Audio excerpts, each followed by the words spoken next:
Assalamualaikum warahmatullahi wabarakatuh. Di sini saya kembali akan mencoba membuat aksi nyata, yaitu tentang topik pembelajaran perencanaan berbasis data, identifikasi, refleksi, dan benahi. Ya, di sini saya akan mencoba em, membuat aksi nyata yang berdasarkan rapot pendidikan yang ada di platform Merdeka Mengajar. Baik, selanjutkan di sini. Nah, yang pertama itu adalah tujuan aksi nyata ini memperbaiki indikator prioritas yang hasilnya belum baik sehingga dapat membuat program atau solusi untuk mengatasi permasalahan yang mendasar pada satuan pendidikan.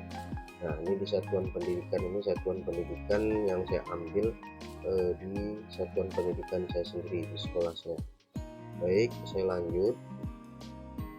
Nah, di sini langkah-langkah yang saya lakukan yang pertama itu adalah menyiapkan dokumen laporan rapor pendidikan dan dokumen rekomendasi PBD yang diunduh dari platform Merdeka Mengajar. Nah, selanjutnya menyiapkan buku notes atau dokumen kosong untuk catatan pada saat proses identifikasi, refleksi, dan benahi atau perbaikan. Kemudian membaca dan memahami profil pendidikan yang disediakan dalam dokumen sehingga mendapat pengetahuan awal. Selanjutnya menganalisis secara pribadi keberhasilan setiap indikator mulai dari proses identifikasi, refleksi, dan benahi atau perbaikan. Dan setelah kita identifikasi nanti, kemudian kita refleksi apa kelemahannya, apa akar masalahnya, nah baru kita lakukan benahi atau perbaikan. Nah, selanjutnya, nah di sini adalah raport pendidikan SMK Negeri 1 Bendahara.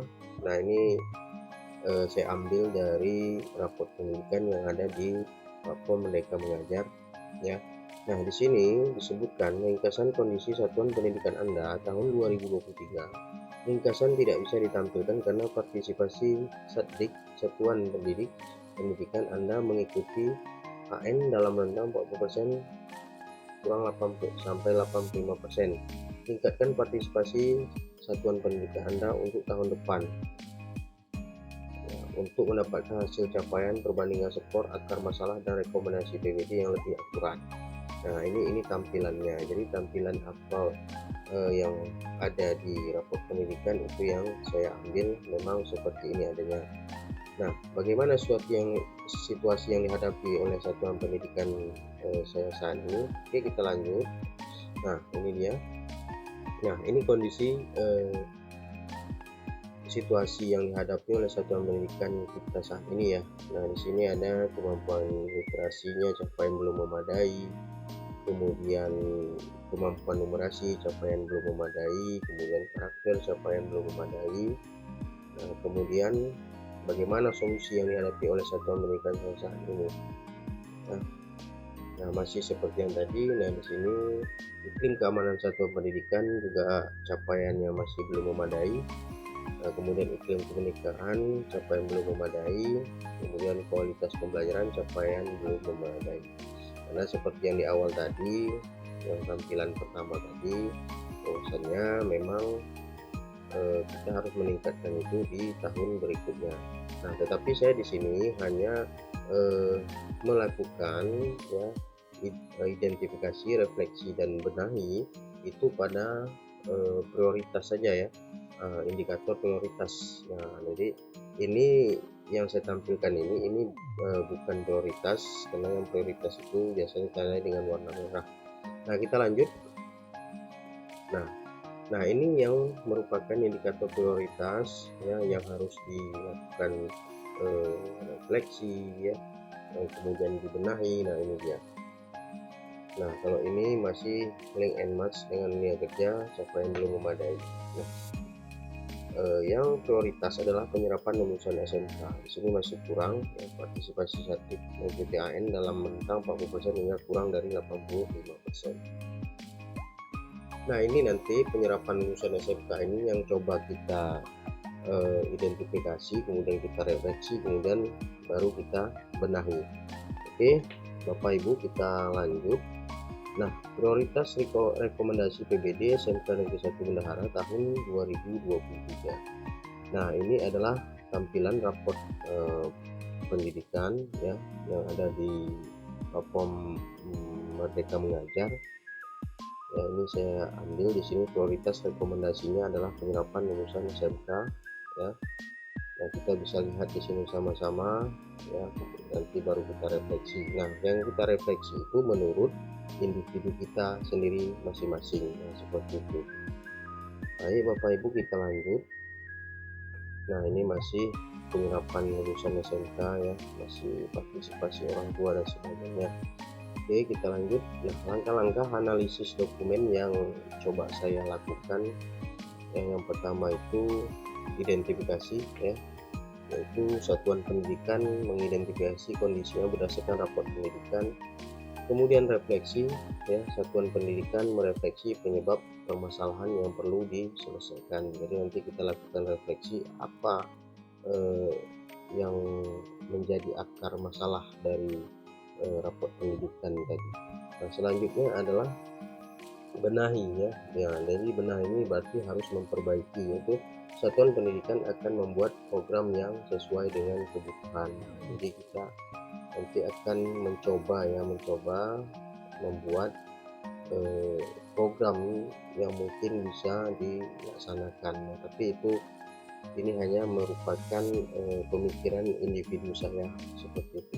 Nah, selanjutnya prioritas rekomendasi PBD SMK Negeri 1 Bendahara tahun 2023. Nah, ini masih yang tadi. Nah, selanjutnya pertanyaan-pertanyaan untuk membantu saya dalam melakukan analisis sesuai dengan yang harus saya lakukan di aksi nyata ini. Yang pertama itu identifikasi ya. Pertanyaannya itu adalah indikator prioritas mana yang memperoleh capaian yang belum baik. Kemudian kondisi atau fakta apa saja yang Bapak Ibu temukan di satuan pendidikan terkait capaian ini.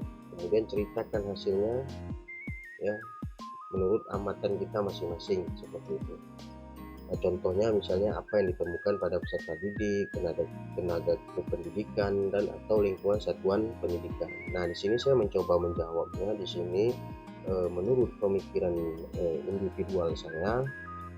Indikator prioritas yang memperoleh capaian belum baik adalah pada indikator penyerapan lulusan SMK sesuai dengan raport pendidikan tadi dengan skor 34,95 dan masih kurang 40% hingga kurang dari 85%. Penyerapan lulusan yang bekerja perlu upaya mendorong peserta didik untuk melaporkan ke satuan pendidikan kondisi mereka setelah lulus, serta pihak sekolah wajib mendata penelusuran alumni. Nah, ini yang menurut saya. Nah, kemudian pertanyaan berikutnya yang direfleksi. Nah, indikator mana yang ternyata merupakan akar masalah yang erat kaitannya dengan indikator prioritas yang belum baik tersebut.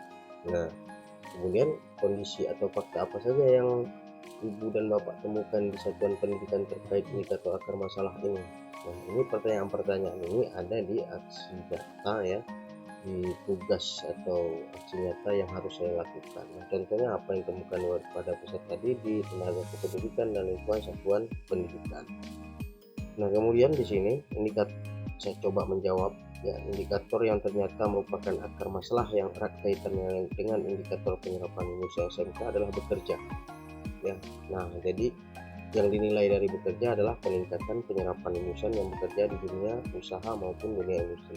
Ini yang perlu dibenahi ya. Intinya perlu yang kita benahi, kemudian kita ini masih dalam kondisi kita refleksi, kemudian nanti baru kita benahi. Oke, kita lanjut. Nah, selanjutnya ini benahi ya, program yang paling tepat sebagai solusi untuk meningkatkan capaian pada indikator akar masalah tersebut. Nah, program apa ya? Program apa yang paling tepat sebagai solusi untuk meningkatkan capaian pada indikator akar masalah? Tadi akar masalahnya sudah kita identifikasi, sudah kita identifikasi, kemudian kita refleksi. Nah, kemudian siapa penerima manfaat langsung dari program tersebut? Nah, sumber daya apa saja yang dimiliki oleh satuan pendidikan untuk mendukung pelaksanaan program tersebut? Kemudian hambatan apa yang mungkin terjadi dan perlu diantisipasi untuk implementasi program.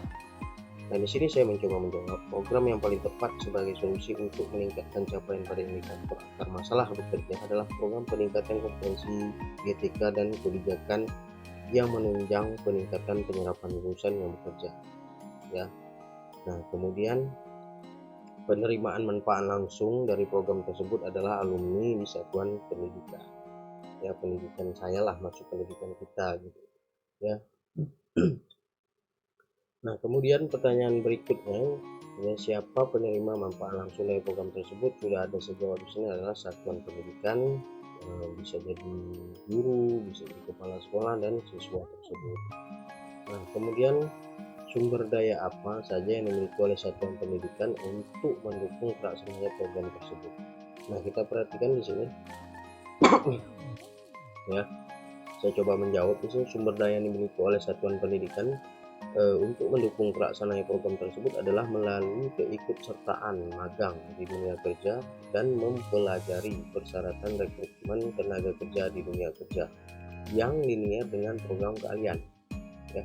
Kegiatan ini juga didukung oleh pendanaan dari BOS, ya, atau dana BOS, yaitu memberikan transport kepada peserta magang. Nah, kemudian hambatannya, ya, pertanyaan terakhir, hambatan yang mungkin terjadi dan perlu untuk diantisipasi adalah pelaksanaan kegiatan program tersebut apakah benar-benar berjalan sesuai dengan yang diharapkan. Kemudian untuk itu diperlukan pengawasan, ya. Nah, ini dia, diperlukan pengawasan kegiatan program oleh pimpinan satuan pendidikan agar dapat meningkatkan kompetensi. Nah, kira-kira seperti itu Bapak Ibu, ya, yang saya coba lakukan di aksi nyata ini. Nah, selanjutnya di sini dokumentasi catatan hasil identifikasi, refleksi dan benahi yang saya singkat di sini IRB. Nah, yang pertama itu identifikasi, kita bisa lihat di sini, ya, catatan yang saya lakukan, yang identifikasi, kemudian indikator prioritas yang belum tercapai yaitu penyerapan lulusan SMK. Kondisi di satuan pendidikan terkait pencapaian ini, penyerapan lulusan alumni SMK belum terserap secara menyeluruh dan dibutuhkan peningkatan pada siswa yang bekerja. Nah, kemudian refleksi, kita masuk ke refleksinya. Indikator akar masalahnya itu apa? Nah, indikatornya di sini saya coba buat. Indikator yang ternyata merupakan akar masalah yang erat kaitannya dengan indikator penyerapan lulusan SMK adalah bekerja. Yang dinilai dari bekerja adalah peningkatan penyerapan lulusan yang bekerja di dunia usaha maupun dunia industri. Kemudian kondisi di satuan pendidikan terkait indikator akar masalah. Sebagian alumni yang lulusan satuan pendidikan belum terserap secara maksimal di dunia usaha maupun di dunia industri. Nah, program masuk ke benahi. Nah, di sini saya coba buat di sini. Di program benahinya ini ada 4 kriteria. Yang pertama itu program yang paling tepat sebagai solusi akar masalah. Ini programnya saya coba di sini membuat peningkatan kompetensi GTK dan kebijakan yang menunjang peningkatan penyerapan lulusan yang bekerja. Itu programnya, ya, peningkatan kompetensi. Nah, yang kedua itu penerima manfaat program. Nah, penerimaan manfaat langsung dari program tersebut, ya, program ini adalah alumni satuan pendidikan, ya, kemudian kepala sekolah, guru dan satuan pendidikan itu sendiri. Nah, sumber daya yang dimiliki satuan pendidikan yang pertama melalui keikutsertaan magang di dunia kerja dan mempelajari persyaratan rekrutmen tenaga kerja di dunia kerja yang linear dengan program keahlian. Kegiatan juga didukung oleh pendanaan dari BOS, yaitu memberikan transport kepada peserta magang. Kemudian apa hambatannya yang mungkin terjadi dan perlu diantisipasi untuk implementasi program? Hambatannya itu adalah pelaksanaan kegiatan program tersebut apakah benar-benar berjalan sesuai dengan yang diharapkan. Itu mungkin hambatannya. Kita tidak tahu di lapangan itu seperti apa.